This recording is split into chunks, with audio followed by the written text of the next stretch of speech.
RSS বিশ্ব হিন্দু পরিষদ নিজের দোষেই শেষ হয়ে যাচ্ছিল, ভারতবর্ষে এমপি কমে যাচ্ছিল, বিভিন্ন রাজ্যে হেরে যেতে চাইছিল।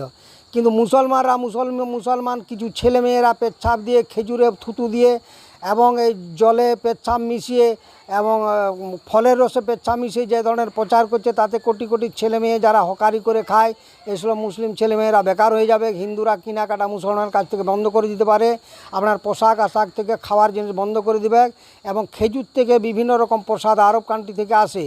এইটা যদি মৌলবীরা ইমামরা না সাবধান করে দেয়, তাহলে বিজেপি তো টিকে যাবে। বিজেপি টিকে গেলে সব থেকে চরমতম ক্ষতি মুসলমানরাই মুসলমানের চরম ক্ষতি করে যাচ্ছে। ইমামরা এবং বিরোধী রাজনৈতিক দল এটা ব্যবস্থা নেওয়া উচিত।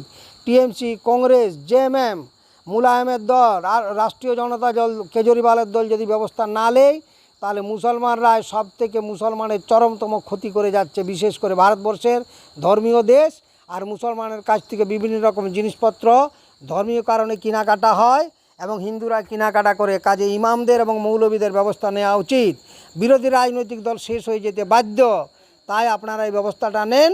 যদি পার্টিটাকে রাখতে চান, মুসলমান ছেলে মেয়েকে যদি বাঁচাতে চান, মুসলমানরা কারণ চাকরি বাকরি পাবেনি বর্তমান দিন দুনিয়ায়।